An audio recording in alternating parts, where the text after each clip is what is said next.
welcome to the Not Watching Podcast. My name's Rob Howard, and today I'm joined by Marcus Hurley. We are now living in a world where there are not one, but two mega budget, the biggest franchises. Mega budget fantasy shows based on existing material, but like prequels to very large fantasy properties in our lifetime, but at the same time. Yeah. Every week. And just like moseying along like it's normal. Yeah. If I was running any other show, I'd be looking at that going, well, it's over now, isn't it? What's the point? What is the point? Well, I mean, I tell you what, I've noticed one thing is that, like, as the year's gone on, I've been sort of like seeing trailers for things on Netflix and going, making a note of a date of things, because I run a podcast like this. I like to know when things are coming out, get an idea of when I'm going to be recording. And it's totally dried up now. There's nothing, I don't think. Normally I would know like what's going on at Christmas, like that sort of time. Yeah. But I think, and also, sorry to we'll get to these actual shows in a sec, but it's just I've just been pondering over this, and like I think like we've kind of hit that sort of saturation point as far as like the binge model goes, because I think Netflix, their last thing, they've got Cobra Kai coming out this week, and after that, I don't think they've got much. Like there's nothing else on their schedule really that I can think of, and so. What's ruling at the moment are these two shows that are coming out. I mean, they dropped the first two episodes of this Lord of the Rings show for good reason, I think, because there's a lot to kind of get your head around, and they're introducing a lot of stuff, and it's fucking Lord of the Rings, it's long-winded. So they did that, and House of the Dragon is dropping weekly as well, and also this new Star Wars Andor thing that's coming out at the end of the month, and they've delayed the release of that 3 weeks because of fucking Lord of the Rings and House of the Dragon. You just got to get out of the way. Yeah, you have. But you get out of the way, or you'll be trampled upon. Yeah, so it's like they've literally, what they've done is it's like House of the Dragon came out, so then Lord of the Rings had to hold back, but they put out 2 episodes. And then I think, like, at the end of this month, then it's like Andor, they've had to hold back 3 weeks, but they're dropping all 3 of those episodes on the same day. Oh, wow. So you have to entice them. Yeah, so it's like a massive content dump to get people involved. What else can you do, though? I mean, if you're Disney, you kind of go, well, fuck it, we've got to do this. We've either got to do this, or we're not going to get any interest. Yeah. People are going to just let it stack up because they're going to be saturated to the eyeballs with going back to Westeros and bloody going back to Middle Earth. These properties are insane. I mean, just watching them, I was just like, yeah, we're back. Like, immediately, within 10 minutes, I was just like, yeah, we're back.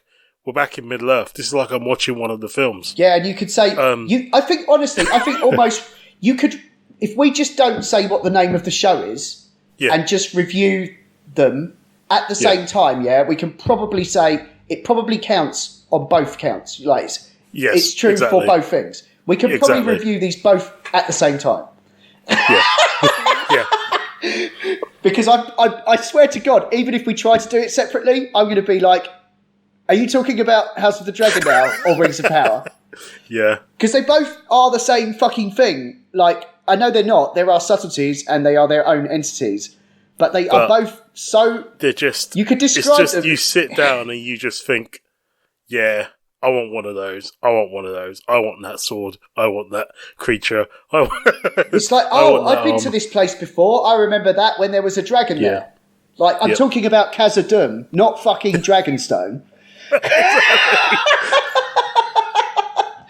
They are absolutely almost interchangeable, and I can forgive a lot of like mainstream people for just being like, oh fuck it, I can't be arsed, because it's so much to deal with. But the moment they dip their toe in, they just get pulled in, and that's it, you're in. Yeah. Because I see why. We'll take the first one on the list, Rings of Power. Yeah. I see why they dropped 2 episodes, because the first one is just shit is happening. Like, it is like a condensed feeling from the first film. Like, you get enough of an introduction of the halflings. They call them halflings now. Yeah. Well, they're Harfoots, aren't they? That's Harfoot. Yeah, that's the clan. Yeah. One of which is played by Sir Lenny Henry. I know. I couldn't believe it. I was looking, going, Lenny Henry, and I messaged you, and you went, yep. Yeah. I'm like, what? Because I purposely stayed away from all of the kind of thing with it. It's only afterwards I started seeing that people have been a bit weird about it. But I don't care.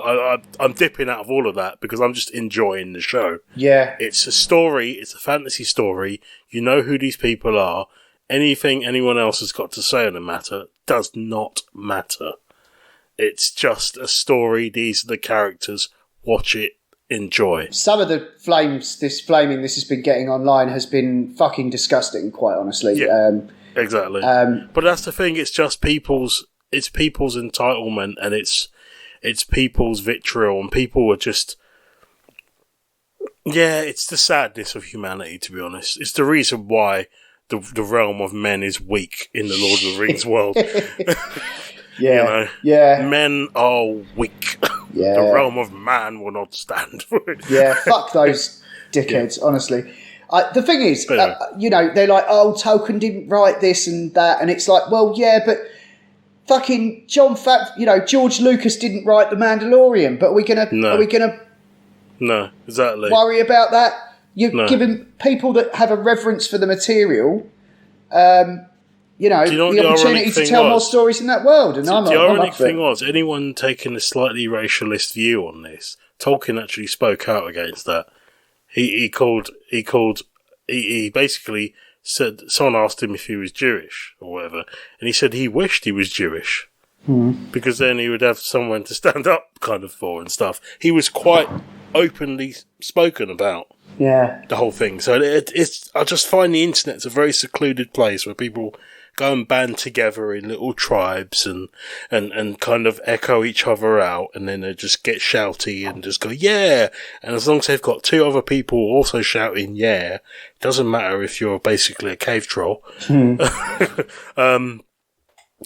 exactly. I'm looking for the memes where you've got like them go, they have a cave troll. Yeah.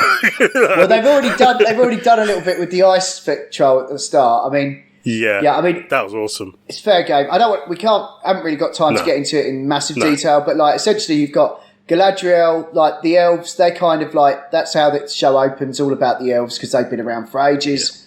Yeah. They've got the biggest scope, then you sort of go over to see the men, humans. And you've got the Harfoots as well, who are like the hobbits. Yeah. And then you've got this thing crashing to Earth, which I think is one of the wizards. I don't know if it's necessarily Gandalf, but I thought it was one of the wizards, but I'm curious. It's either Gandalf or it's is it Saruman? Saruman, yeah, possibly, yeah, possibly. Yeah. However, Suze said, "Could that be?" Was it Sauron? Yeah, I know, because of the imagery when he in the crater and everything. Not necessarily that. It's the imagery, but also, slight spoiler, when the fireflies die. Yeah. And he drains the life. Because where has he been? Well, this is it. And what was the magic he was working on? The darkest of magics. I think he's literally just been created. Like, I mean, or as he's got no concept of what. I think his power might have just been, I don't know, I didn't really know how to read all that. No, I think that's the whole point. They want us to believe it's Gandalf because we see someone, we see a beard, we see the hair, and we think, oh, it could be Gandalf. And it could be, and I'd be perfectly fine with that. But it could be elsewhere. It could be anyone. It could be, and I do like in the second episode that we see that guy, the guy who has, I can't remember his name, I'll say no name, who has a certain look of, he has a certain look of Viggo Mortensen about him. Oh, which one? The thief, I say he's a thief, he looks like a thief, on the raft. Oh, yeah. Oh, I don't know. He has... He can't be in this yet, can he? He's too... That won't be... It's not him, but it could be an ancestor. Oh, maybe, yeah. Because only 172 Actually, no, that's see what you mean. It's interchangeable. Yeah, I know. So you get the timelines mixed up because it's like, because they're both prequels. It's the multiverse! Yeah, just too much fantasy. Yeah. So I'm loving it, though. Yeah, no, it is great. Who was the other guy? There was a guy in Lord of the Rings that got cut out of the movies because it was too much. Can't remember. Never mind. We'll have to think about that next time. Yeah, I can't remember. There was another guy, though. There are a fair few characters in Middle Earth lore that are like a bit sort of like, I don't know, I forget the word, but a bit sort of like ancient and mysterious and stuff. But anyway, plenty to speculate about. And there's another episode in only a few days' time. Fucking yes. I know. What a time to be alive. Speaking of which, House of the Dragon. So this one is, like it's basically 200 years before what happened. Exactly. And so this is mostly all about the Targaryens because they were at that time they had the empire. They ruled the Seven Kingdoms. So it's mostly all about that really, and their kind of infighting and who's next in line. And Matt Smith plays a nutcase. He's the prince, isn't he? Yeah, he's like the actual heir to the throne, but he, at the start, but he's a bit of a loose cannon. He's like Lord of the Watch. And the King's played brilliantly by Paddy Considine, who's a real good favourite British actor of mine. Basically, in terms of cast, it's basically to qualify, you have to be British and not in the last season or not in Game of Thrones. But also Rhys Ifans plays the Hand, Hightower, and I think he's fucking excellently sort of devious. I think by the end of the second episode, you know what he's kind of got in mind, and there's that power play, there's the small council meetings. It's all very present and correct, isn't it? As far as I love it. Dragons, we from know the start. There's going to be some sort of ship battle because it's mentioned the pirates and everything. Yeah, it's setting everything up to go and cover all the old aspects of it, but it's all about factions within the government, essentially, or the kingdom. Yeah, and it's you've got the one who would have been queen who wasn't queen and stuff, and and then you've got weird incest as well, and all of the creepiness that goes with medieval kingship and legacy and everything.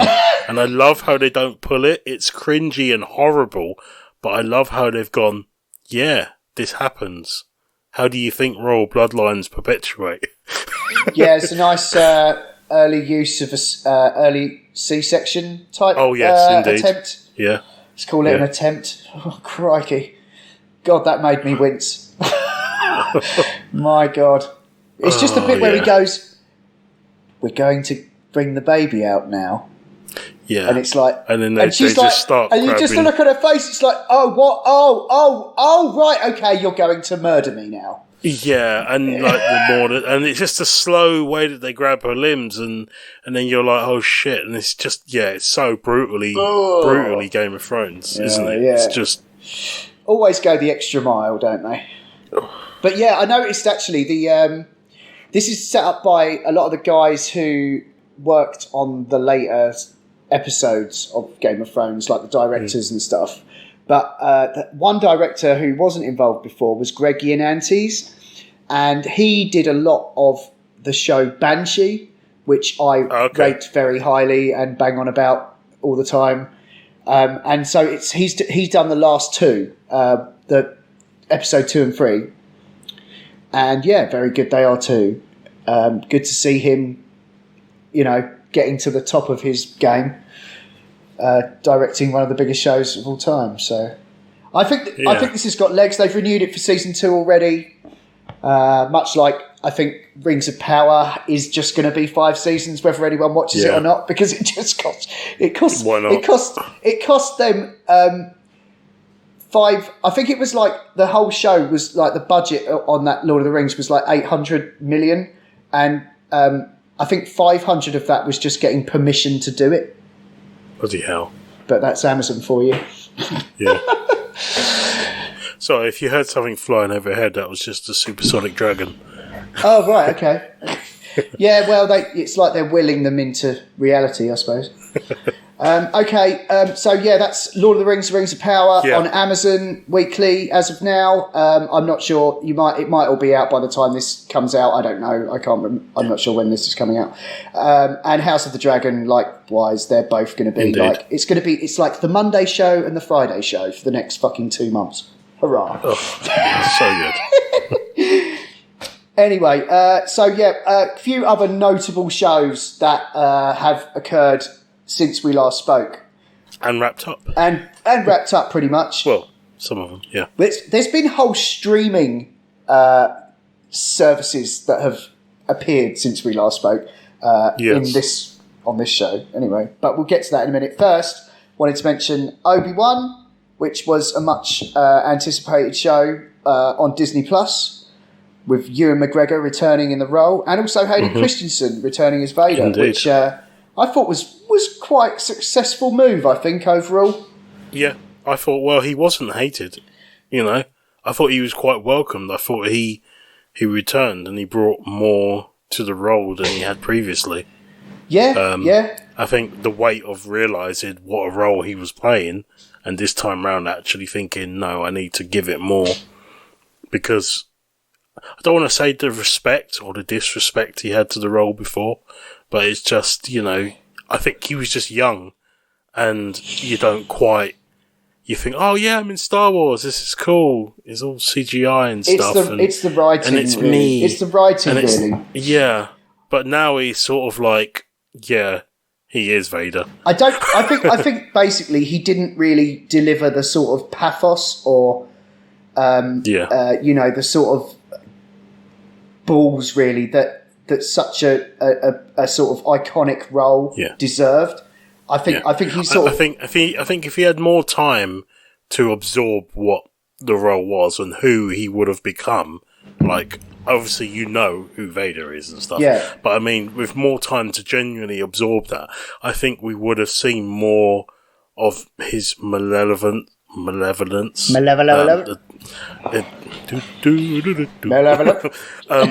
think we would have seen more of that and more of the sinister side appear more when he had the darker seeds, rather than seeming a bit more like a petulant teenager. Yeah, well, he has now, and that's kind of what's addressed here. So, I thought there was some great parallels as well. Flashback scenes when you see them sort of training and fighting. That reminded me of the battle in episode 3. Yeah, the Jedi fight, and also when they were fighting as Vader and I think it was like a parallel to that as well. The combat, I loved the combat. It seemed more brutal. Having someone who studied longsword combat, I was seeing a lot of stuff that was genuinely a lot more. These people are skilled, and not just doing the spinny stuff that would get you cut in half. There's a reason why Qui-Gon died. I think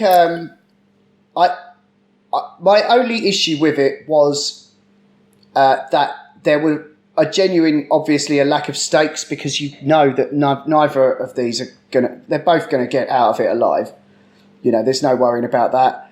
I think some of the Sithy characters were a bit pointless and and their arcs didn't really go anywhere. But I thought, as a superficial gratification fest on seeing what it would be like if Obi-Wan and Vader were fighting in their prime, I thought it massively succeeded. And I also really liked young Leia. I thought she was cool. I had no problem with her whatsoever. A lot of kids in that role would have been fucking annoying. Yeah. But I honestly thought, I watched the first 2, I think, back to back, and I was thinking, right, what I would love is a Tarantino-written Leia spin-off where she just basically gives people shit for 6 episodes. Yeah. She had the sass and the lip down. Yeah, massively, It was like she was... That's what I say. That's what I mean. That felt like an actor that looked at who the person was and delivered a role as their age version of that character. Yeah. A lot of people said, "Oh, she seems too grown up." I'm like, There's a reason why Leia was so smart. Yeah. You know? Yeah. There's a reason why she was a spy in a rebellion. Yeah. Because she was sassy and everything, and she must have learned that growing up. So, you know. Yeah, it all fit together nicely, yeah. Yeah, like she must have dealt with a whole lot of shit and was just give zero fucks, basically. The only thing that got me as well was that they were a bit free and loose with the whole, Anakin's alive. I found that a bit weird, but I think by the end they kind of corrected that. But you had it was like halfway through the season I was thinking a bit like, what? I thought there were a couple of bits as well. I don't want to say plot holes, but a bit it kind of made me kind of go, that was clearly done just so this can happen. You've got, was it Reva? The main Inquisitor person. Yeah. There's a scene where she spent her whole life, she's going to go after Vader. And I mean, we could talk about it because it's been alright for a while. Yeah. She's going to go after Vader, and after an awesome scene where we see Vader in his prime just literally force stop a spaceship leaving. Oh, that was fucking pull it to epic. the ground, yeah. and fucking rip the guts out of it. That was phenomenal. That was just like, oh, that's how powerful he is. Yeah. Just like the spaceship, no, land. She then chooses to activate the lightsaber a good couple of feet from him and then go to attack him. And bearing in mind, we saw that she almost killed Obi-Wan in a sneak attack by standing next to the blast doors with the lightsaber there and then just turned it on and almost killed him. That would have been the way that I would have tried to take out Vader. Yeah. Get close and then turn on your lightsaber. And someone surviving being run through from a lightsaber is something we've never really seen before. So I don't really understand how that went. You know. Yeah. So there was a couple of little bits, and to be honest, the only thing that I would have really changed, apart from Obi-Wan leaving the meme of Obi-Wan leaving a gunfight mid gunfight to save a falling Leia, and then be able to run downstairs and chastise her about falling off a roof, is I would have had that the first fight between Obi-Wan and Vader, where he gets put in the flames and then Vader lets them escape, because after that ship incident you realise he just lets them go. I would have something like that happen every other episode. Yeah. Like, Vader is hunting him just to humiliate him, and Obi-Wan is scared for his life. And then the whole reconnecting with the Force, because it would have felt like, yes, Obi-Wan is literally shitting himself and has to get away, and Vader is on him like a dog, and Vader knows he's weak, knows he's pathetic, and so he is just toying with him like a mouse. And then that final battle would have been all the more sweet. It was awesome, but I just think a bit more fear of Vader just being on him. Yeah. Well, I think they were, but, you know. Yeah, I think they were focusing a lot more on like the whole like duality of Vader and the fact that he was still Anakin, and Obi-Wan sort of trying to battle with that sort of conflict, you know. But it was originally based on I think it was a treatment for a like regular 2-hour movie they were thinking about doing. Yeah, I did hear about that. And then they sort of span it out like this. But yeah, no, I enjoyed it. I'd watch it again if, you know, anything like this. I just consider, you know, it is. It's just it's an extra side story, isn't it? It's like it's brilliant. It's being back in the Star Wars world, seeing some characters actually get to do more of their character. Yeah, and seeing seeing him getting older and stuff like that, and more of the mannerisms, and seeing Obi-Wan lose everything and actually just using the gun. To take out people was really satisfying. It's like he is broken so much that he is just like, I will win by any means. Yeah, definitely. But anyway. All right. So that's Obi-Wan, and that's on Disney+. Moving on to Netflix. Obviously, the big event of the summer was Stranger Things Season 5, which was delivered 4. in 2... Oh, no, 4, wasn't it? Sorry, Season 4, correct. I think I felt like it's Season 5 because it was delivered in those 2 lumps, wasn't it? We got like sort of like 7 episodes, and then it was and then it was like 3 movies, and then it was like 2 movies afterwards. Yeah. But you know what? I did have reservations about it, you know, but I can't deny the running up that hill thing was excellent, and the fact that even though some of those episodes were long, they did have sort of they did justify their length because they were sort of set up like movies, you know, like with a 3-act structure and stuff. It felt like this was the payoff that we'd hoped the original Game of Thrones series kind of had, in a sense. No, I mean, like, you know, I'm not going back to tread all that, but I mean, you know, when they said, oh, it was going to be like they're going to be like movies, and they're going to throw everything at them kind of thing, and they kind of did. But I feel as though this was done the same way, and they kind of just went, and then they've left it with the door ajar just enough, because I think Netflix are kind of done with the series now. This is the end of it. No, they're doing 5. They're doing 5. They are doing 5. I thought Netflix weren't picking up. They said that was it. It was over. No. They put up a picture on Twitter the other day with a board saying Stranger Things 5, and it didn't have anything. I watched it and I knew it, because they said before it was released, this is the final series. And I went, there's no way Netflix are going to just stop doing this. No, it was always 4. I think they said 5 will be the last. But oh, wow. Okay. I think that was part of the marketing. They said, though, they were quite clear. They said, this will be the last one, but there may be spin-off type things afterwards. Okay. Brilliant. I'm sure there will be, but the thing is, it's like they've got to stop it because, I mean, these characters are going to have to, like, you know... Yeah. They're going to, like, burn It's going to be 20 years later. They're going to be shaving their beards off so hard that, like, you know, it's going to hurt. They're going to need so much moisturiser to deal with all that shaving. But I've got to say, it was really cool to see the story come round full circle and realise that everything that we thought were the threats and everything was just right from the beginning, and that it went back to the whole 11 story. Yeah, I mean... I thought that was really cool. I mean, you totally, like, did the whole thing, didn't you, from the beginning? I look back and it sounds insane, but... Yeah. You're not... When I was in there, when we were watching it, we were just like, we're loving this. Yeah. Absolutely loving it. And some of the beats that felt a little bit awkward when you kind of go from season to season with a couple of gaps just seem to flow so much better when you watch them into each other. Even the weird episode where she buggers off to Chicago for like an episode or something, it didn't feel quite so odd. It just felt like she was running. And then, you know, everything was wrong. She was running. She just ran away, met some people, realised, shit, what have I done? And came back. And it was literally over in a heartbeat. And then that was it. We were back in the story. I think Whereas the problem if you're waiting week to week, it's like, what? Yeah, I think the problem when you get an episode like that in a binge show, you're like, you're wasting my time with this? Yeah. You know what I mean?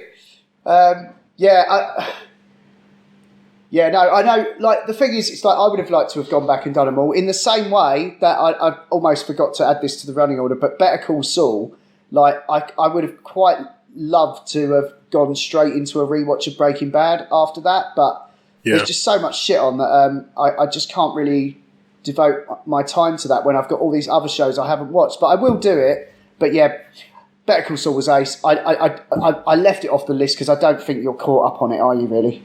No, I'm not. It's one of the ones I still need to start, but it's just so much of it. I'm like, it's still in my list on theme. Yeah, I mean, it's honestly, it's well worth it. And if you've been a long time not watching it, just start it again. Yeah. Or watch a catch up or something, and just it's really worth it. Many people think it's better than Breaking Bad, so. Wow. Okay. Yeah, and it links lovely, sort of, because it meets up with it basically at the end. Yeah. And there's a bit of a crossover period, but then it goes forward ahead of Breaking Bad as well. Okay. Cool. So yeah, it's cool. I think if that doesn't win every fucking Emmy, especially Rhea Seehorn, who plays Kim in it, if she doesn't win an Emmy, then there's something wrong with the world. Yeah. But anyway, sorry, Stranger Things. Also the other thing I really liked about this latest season was the character of Eddie Munson, who actually made the effort to learn the main riff from Metallica Master of Puppets, which ended up with that song getting a similar sort of chart position to Kate Bush Running Up That Hill, because it basically just ruled the whole pop culture landscape for the whole time that show was on, pretty much. That was a pretty damn epic. There was a video I saw where the cast hadn't seen that scene, and including him, like he hadn't seen it in its entirety with all the effects and everything. Yeah. And they rewatched it, and all their jaws dropped Wicked. at just how epic that looked. And yeah, like, I think mine would too if I was in cool. that. Jeez. Yeah. Well, we had the soundbar on because we'd just bought a soundbar, so nice. We were watching Stranger Things with it. So as that was going off, I was just like, "Oh my god, this sounds amazing!" With the lightning and the bats and everything, the hell bats just. Yeah, makes a difference when you've got good sound. Definitely, it does. Yeah. It does. Okay, moving on. Once again, also on Netflix, and probably their great big hope, I guess, other than Cobra Kai coming out this Friday, is was The Sandman, which is the adaptation of Neil Gaiman's lauded graphic novel series. Epic graphic novel series. They delivered 10 episodes of this all at once, and then a couple of bonus ones afterwards, which I was pleased to see. I watched them. Did you watch them as well? I did, yeah. I was surprised because I thought there was only 10, and then it went on to the next one, and we're like, oh wow. And then another one after that. We're like, okay, cool. Yeah, I subbed to Netflix's YouTube feed, so I scrolled through my subs and I saw it. It said another episode now. I was like, cool. But anyway, so this is based on in the comics. It's the Lord of Dreams. He gets kidnapped. No one can wake up, and then he breaks free eventually and goes looking for his items that have been stolen. And it's like over 100 years, isn't it? The first sort of couple of episodes or whatever. And it's pretty deranged. There's an episode in the middle in a diner that's probably going to stand out as one of the most horrific things I've seen this year, where they just are forced to tell the truth. Oh God, yeah. Yeah, it's pretty grim. Yeah, and the cereal convention. Ooh. that was pretty good. Yeah. But I do wonder, because I've not read the comics though. We were wondering about the guy who was Funland, whether originally he was like Disneyland or something, because he had like a hat on, and we were wondering, was that originally a Mickey Mouse hat or something? Oh yeah. And I just kind of thought, ooh, you know. I think that's essentially what they were getting at without trying to get sued, basically. Exactly. Yeah. But I mean, I thought that I love Neil Gaiman stuff. I know you do. You've got a lot of time for him as well. And I really enjoyed it. I'll watch more. Apparently, this is like the first 900 pages of a 4,000 page series. I remember seeing the graphic novels in Film Planet and going, they look so good, but they're literally tomes. Yeah. I think I got a digital one when I had Amazon Kindle free or something, and I downloaded that and I started reading it, but I didn't get that far. I think all the stuff up to the bit in the diner. I think I read that. Because I did remember like something going on with this weird like guy who was like a bit fucked wrong, wearing pajamas and that, and thinking, and it, like that episode starts and you're like, who the fuck is this? And then it sort of explains it as you get through it. But the way they do the show, it's a bit more like sequential. And it's got some pretty cool ideas, and it's kind of almost episodic, but not. You know, there's definitely a through line. I think it's almost you could say like it's in two halves this season. Yeah, and it feels like it. Yeah, it's like 5 episodes kind of linked together, and then you've got the back end, and that involves another character that's introduced quite late. And I quite enjoyed it, like the way that it. Yeah, the meetings in the pub, I really enjoyed those. Yeah, that's a really good episode. Because they mention him, they said, "Oh, what about your project?" And goes, "Oh, we missed the last meeting," and then it goes and fills that in, and it's like, "Oh, yeah." It was so good. Yeah, I love it. Yeah, that was awesome. Anyway, as I mentioned before, there is another streaming service in town, Paramount Plus, and so I've watched a couple of things on here. One which I was very much looking forward to, these are like probably two of the best things I've seen this year, honestly. And I know this is frustrating because it's another fucking service, but but Star Trek: Strange New Worlds is amazing. Oh my god! So this is basically about Captain Pike, who was the predecessor to Kirk, and is a spin-off of Discovery. Because he was in that same guy, Anson Mount, playing that character. Oh wow, it is the same guy. Yeah, and Spock is the same guy as well. Oh, brilliant. Yeah, and so also on the crew you've got. I'm going to have to look some of this up. The notable one is Nurse Ratched, who is Nurse Chapel, not Nurse Ratched. That's One Flew Over the Cuckoo's Nest. Poor choice in names. Yeah. But Nurse Chapel is played by Jess Bush, who's like an ex-model and is just this fucking beautiful like surfer chick, and she's got like the personality of Bones. It's like, just shut up, I'm going to stick you with this thing, like, what does this do? Just, it'll make you better, that sort of, just stop grumbling. But yeah, like to put it in such a way, right? Okay, so it's got all the special effects of Discovery, but it's the Enterprise. Yeah, so they're on the Enterprise, and it's just fucking amazing. So if you think of the captains, like Kirk would like punch his way out of a situation. Yeah. Picard would talk his way out of a situation. Pike will cook his way out of a situation. Okay. Like, that's an example of like how much of a dude he is. But the thing about Pike is, as was set up in Discovery, I think it was season 2. He got a vision of his impending doom and what he's going to end up like, basically a cripple in a chair, which is what he looks like in the original series. And so he's kind of got this like, I mean, we've all got it, this sense of him, of our own mortality and stuff. But it's like, it's a real sort of like theme in this show, and it motivates a lot of the decisions he makes. Yeah. But there's some really cool episodes. It's episodic. It is episodic. There's some through line from character to character, but it is pretty much like story of the week. Okay. Kind of a bit like the original series then, isn't it? Pretty much, yeah. Because Pike was in the pilot, wasn't he? He was the pilot one. It wasn't Kirk originally, it was Pike. And then... Yeah, in the pilot, the proper pilot, I remember. But yeah, they do set up things and pay them off though along the way, but like they're like little side stories, just character stories. It's like Mass Effect, the game Mass Effect, basically. It's so fucking cool. Honestly, Marcus, you will fucking love this show. It's the best Star Trek there's been for years, I think. Yeah.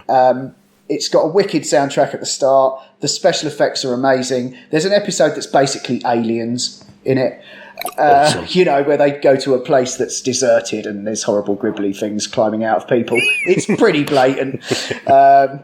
And yeah, it's just every episode. It goes a bit silly sometimes. It's like a bit of one where they go into a bit of a fantasy thing, and I even didn't mind that because I was like, everything else about it is so good. It sounds like it's literally homaging the original series, almost going back to its roots as well. Which I feel you need to do if you're going to do like the first crew, well, not first crew of the Enterprise, but the crew of the original Pike era Enterprise. But it's also got that sort of really sweet sort of like all of the characters. I love them all. Like every scene of the show, I just want to be with all the characters. I want to hang out with these guys because they all just bring it, and they're just really. I mean, it's got Uhura, a young Uhura, is in this as like a recruit, and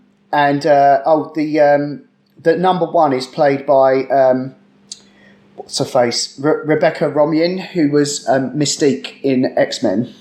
Oh wow, cool. Yeah, and I think Kirk. Oh, Captain Kirk is in it as well. Yeah, he does turn up later at the end, played by a younger actor and stuff. So, like, nice. It does go full circle. Yeah, Paul Wesley plays Captain James T. Kirk. He's on a different ship.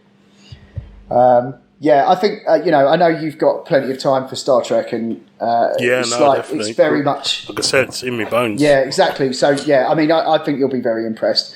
one of those strange weirdos that kind of has both Star Wars and Star Trek in there, and they don't fight for supremacy. They both have equal rent space. Yeah, I think I'm possibly more... Well, I think I used to be more Star Wars, but I think as I've got older... you understand Trek a bit more. Yeah, and I think it's just because I've given it more time, you know. I'm still on my rewatch. I'm currently... I've just started season 2 of Next Gen. Yeah. I'm doing Doctor Who as well. I've just finished the first season of Smith. So, but that we won't digress into that too much. I just wanted to say the other show that I watched on Paramount Plus is called The Offer, and this is about the making of The Godfather, the movie. Yeah. And it's all by this. It's based on this book by Al Ruddy, who was the producer.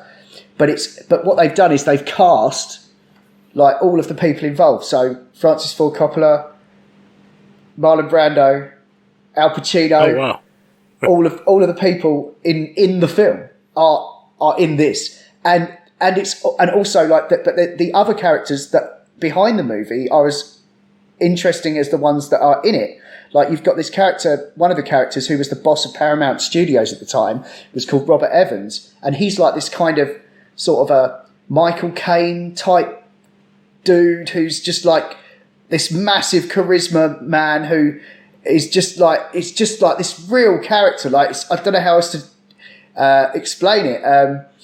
There's the boss of the studio who is like just this maniac German dude, played by the dude from what's the Doctor Who spin-off? Torchwood.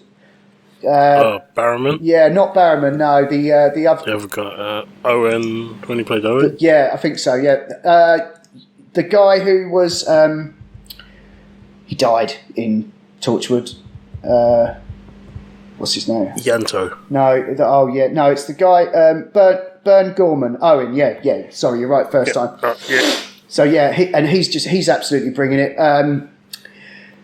But yeah, it's all set at Paramount Studios, where I was not too long ago, and so I feel like, and they actually did mention like they a big part of the making of The Godfather was that they had to get the mafia on side because they controlled all the teamsters and the people that did all the actual like grunt work of making the movie. Yeah.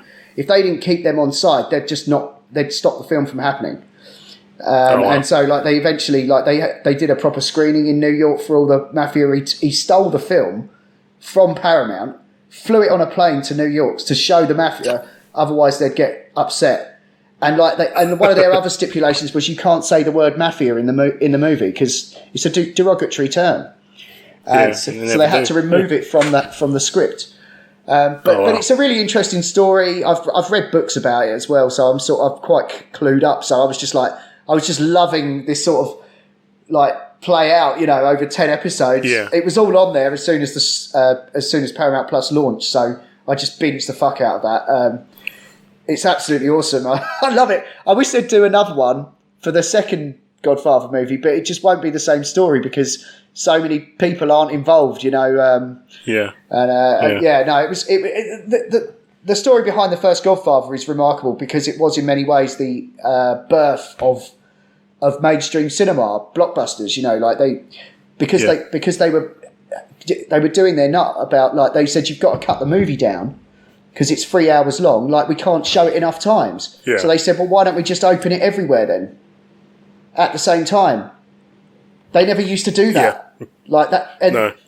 But the sheer, like, sort of gravitas of what they were doing was enough to do that, you know. It's amazing. So I fucking love that. That's definitely like in my top 5 of the year probably. So all of that, and we haven't got to any Marvel shows yet, which we will end with. I know. I do want to jump back quickly. Oh, sorry, go on. Just go back to sci-fi. Like I said before, I said it was like Star Trek and Star Wars kind of live rent free. The other part of my soul is always tied to Babylon 5. Oh yeah, an old show, and it was kind of like a rival of Star Trek at the time. It was almost like the gritty version, almost a bit more like the Expanse. J. Michael Straczynski, who is the brainchild of it, has actually been working on the reboot of it. Oh, yeah. And that's going to be coming about soon. But he's also been working on what he called a secret project involving the surviving members of the original cast. So that might be aired, I don't know, I think in like a month or so. Whatever it is, I don't really know, but I'm intrigued.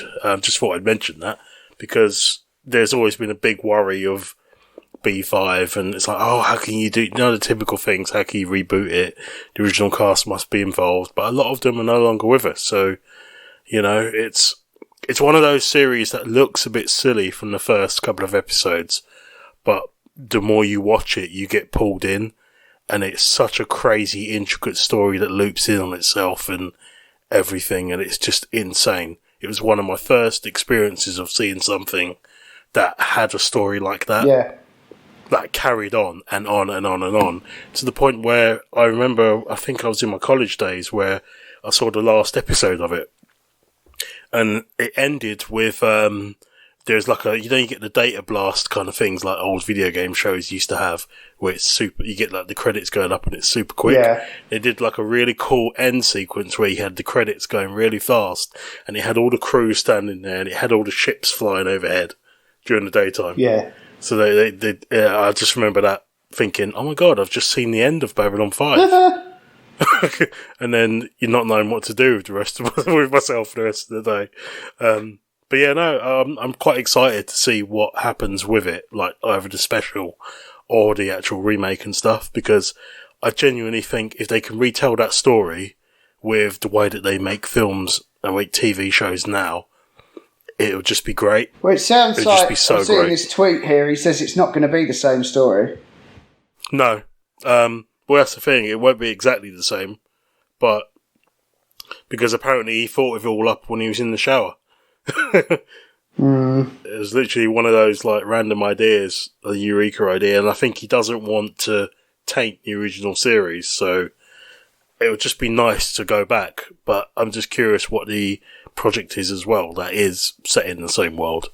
Yeah. Whether it's just like a, Looks like... But yeah, no, I just thought I'd throw that in. Looks like it's going on CW in the States, so probably show up on Sky here, I reckon. Cool. All right. So, I just... And now back. Yeah, no, I just wanted to mention the last couple of Marvel shows we've had, because we've had two since... what was the last one before that? So we had... God, I'm so losing the plot now. Yeah, Marvel was... What was it? What was it this year? So we had... God, I can't even remember now. Moon Knight. That's it. Yeah, Moon Knight. That was the last one. I quite like that. I liked it as well. Yeah, these ones are going a bit more at the more inclusive end of the scale, I would say. So we had Miss Marvel, and we've just now airing is She-Hulk. So, I mean, did you watch Miss Marvel?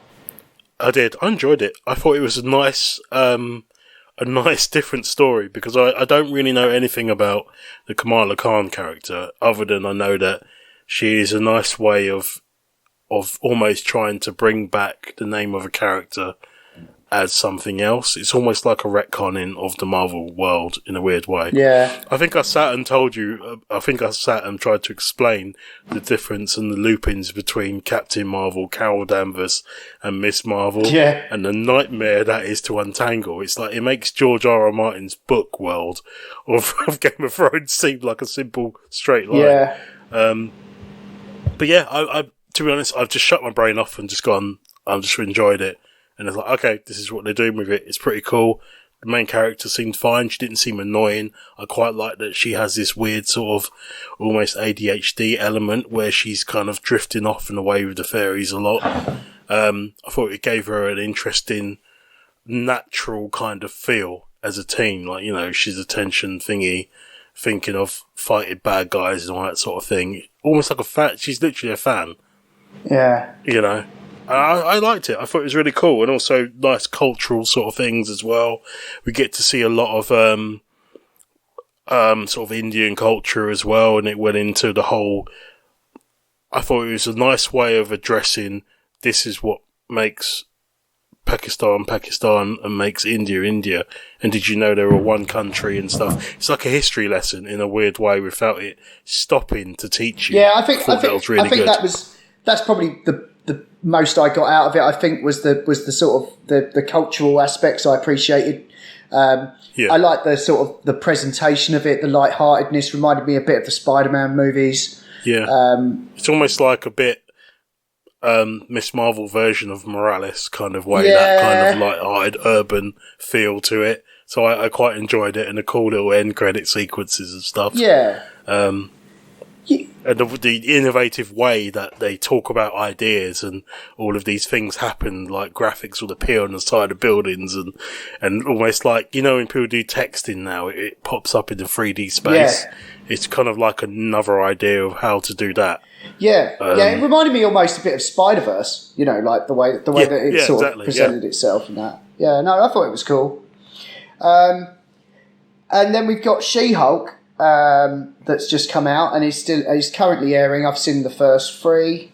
Have you seen all the ones on there? I've seen how many? Are there 3 now? I don't think I've seen the third one. Was it come out today? I think they're Thursdays. They come out. Okay. Or Wednesdays or Thursdays. Can't remember. I've seen the first 2. You've seen the Tim Roth. You've seen the Abomination. Yes. Yeah. Okay. So all right. Yeah. So I mean, the only thing that so this is basically with it's what's her name? Oh, fuck's sake. Tati or something. Yeah, Tatiana Maslany is the actress. It's Orphan Black. Yeah, she's the actress, but it's her character. She's basically the cousin of Bruce. Jennifer Waters. That's it. So she's the cousin of Bruce. Yeah. They get in a car crash. Gets a bit of her. She gets a bit of his blood mixed in with hers. So she ends up turning into a Hulk like him. He thinks he knows better. Needs to teach her the ways of being a big green man, and she just deals with it. But that's the thing. It's funny because a lot of people take that and kind of were a bit offended by that. But it pretty much happens like that in the comic. But in the comic, it's a little bit different. I think she gets shot. Right. Because she's a lawyer or something like that, shot on the court steps or something, and he gives her a blood transfusion, and then she becomes She-Hulk from it. Is the implication, though, that basically men will just give in to their inner monsters and women can kind of control that a bit more? I think... No, I don't know, because in the comic, she's a lot more... She's basically just... almost like I'm an Amazonian green goddess. I'm super sexual. I'm everything. I am like, you know, this is the god version of what the woman is, and she knows it. She's not afraid of nothing or anything like that. It's kind of like, she's normally quite okay, like, as normal Jennifer Waters, but when she becomes She-Hulk, she's like, you know, calling everyone like tiger and settle down, you know, I can easily take care of this and that. And you see some of it in the end bits, you know, the end credits where she's lifting the massive weight on Muscle Beach and taking the selfie. Worth hanging around that's the feel. Yeah, worth hanging around for the after credits because there seems to be one on every episode, I think, so far. Yeah. But I don't know. I think it's starting off a little bit like that, but I'm still enjoying it as a show. Yeah. I'm treating it as just a light-hearted kind of thing, and she kind of is, and it will fold into bigger things. Gigabrain on me telling me something's going to come from this, but I don't know whether Mark Ruffalo has signed up for it yet. The internet is starting to spin the wheels, and I'm staying away from it because whenever there's speculation, there's always leads to disappointment. Yeah. So, I mean, at the very least, it's nice to see Mark Ruffalo back as the Hulk in something. Yeah. It is pretty breezy, frothy stuff. They're only like half an hour episodes. They're doing 9 of them, I think. And my only issue really is that I just think the CG is a bit bad. Yeah. I think she looks a bit shit. You know, it's like there's something a bit wrong about it. She looks fine, but sometimes looks a bit like it's a bit glitchy. It's like her face is not moving properly. It's like there's something a bit wrong going on there. I don't know why. Is it because they just can't? Because the thing is, with Mark Ruffalo, like they spent loads of money in the movies making that look fucking banging, didn't they? Whereas with this, it's like maybe needed a bit more time in the lab or something. Yeah. it just snaps me out of it a bit. I think the points of articulation aren't quite so much. Yeah, that's it. Yeah, something like that. Yeah, I think you're right. Yeah. However, I got to say, this series is doing something quite unexpected. What's that then? It's pulling the not Eric Banner, Edward Norton, the Incredible Hulk film. It's pulled that back into the MCU. Well, yeah, but Avengers did that with the Commander guy, didn't they? Yeah, I mean, yeah, Thunderbolt Ross is the same guy, exactly. Yeah. But this one, there's like the bit on the phone call where he's going, I was a different guy then. Literally. Yeah. I did. And it's on the nose bits. And the fact that Abomination is played by Tim Roth, and it's the same guy.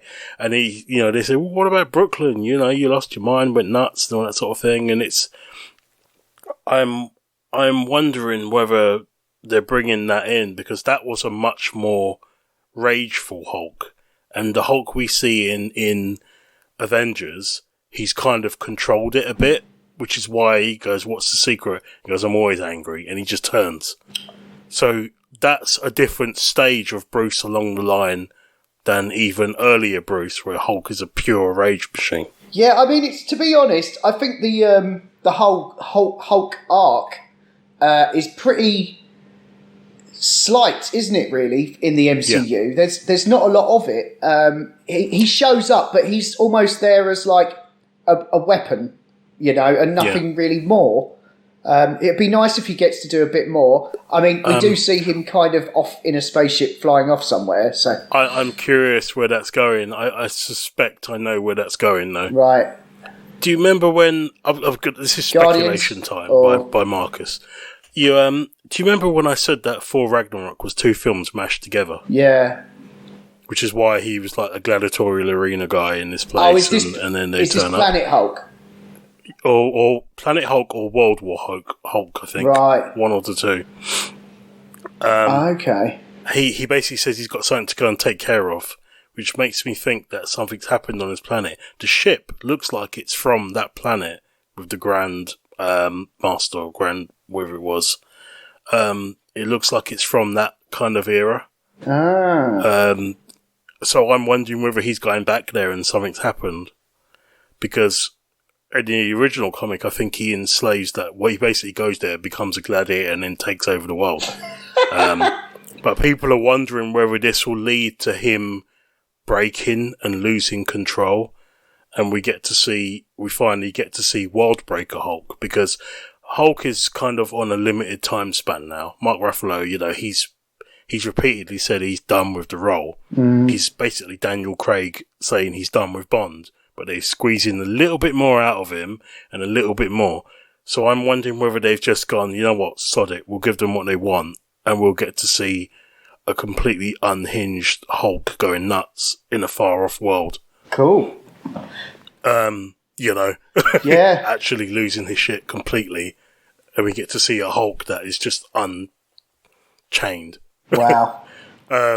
And that's the theory, which I quite like the idea of, because it doesn't give any kind of... it doesn't allow for any of the heroes that we know of to be put in danger or anything like that. It's a story in itself, and it's kind of like something else. And I don't really know where they're going to go with it or how they're going to tweak it. I haven't actually read it myself, but I just know that they probably won't go to full Worldbreaker Hulk or something, because that's like insane. He's just like... If this version of Hulk was fighting Thanos, he would have broken him in half and eaten him. Yeah, I know there's some sort of complication with Universal about Hulk. Like I think they still have some kind of rights owning him or something. But but the fact that they've mentioned enough and they've started tying enough of that film to this. By mentioning things now and mentioning Brooklyn and all that, makes me think there's something that's been going on in the background, and they're starting to put it together, because you wouldn't tie enough of that film, or maybe it's just an Easter egg and they've just got Blonsky and they're linking it to Shang-Chi and stuff like that. It could all be just an Easter egg. The other thing is, isn't Ruffalo? I'm sure he signed like a 7-picture deal. And I'm wondering if he's just in this to spin that out, or If this is on top of that, that's what I'm wondering. Yeah. Yeah. I'm just curious whether it leads to that, or whether he's gone and he'll show up in Secret Wars or something. He'll be on the villain side. They'll choose not Banner. They could Hulk. have Hulk in Secret Wars, whether it's Ruffalo or not. Really, yeah. He's not going to probably speak much. In fact, I think actually, the more I talk about it, I know we go back to movies, but the more I think about it, I think it's like a chess game in a sense between Spider-Man and Doom, right? In Secret Wars, and they're choosing their champions. And I think Doom in the cartoon, Doom chooses. He goes, not Banner. I choose his alter ego, the Hulk. Yeah. Well, I imagine they will twist that around with different characters. Yeah. Well, like I said, I'm not going to hold any weight against any of it. I'm just going to wait and see what happens and just treat it, because it's all entertaining and it's all fun. Yeah. And it's just like reading a comic book and I don't have to buy it and get to watch. Or playing a video game, I don't have to stress how to beat the bosses. Pretty much. Well, like we started this talking about Marvel and we ended it talking about Marvel like we always do. Exactly. It's not going away yet. It's still going to be there. Yeah. And I was just going to say, Doom could show up in Fantastic Four because he's one of their villains, isn't he, I think? Yeah. He's one of the best villains Marvel's got, but he's just never been given the air. He's so smart. There was supposed to be a film coming out about him that was done by the guy who did the remake of Fargo and that other superhero X-Men spin-off thing. Forgotten the name of that I gave up with because it was too weird. Oh, Legion. That's it. Yeah. Oh. Anyway, okay. That went a bit quiet. Yeah. Anyway, all right, okay, we'll call it there, I think. Yeah, I think so. Thanks for listening to the Not Watching Podcast. You can email us at notwatchingpodcast@gmail.com, or you can tweet out or follow us on Twitter at notwatchingpod. And if you like what you've heard here, please do leave us a review. Anyway, that's all for now. Until next time, stay safe out there.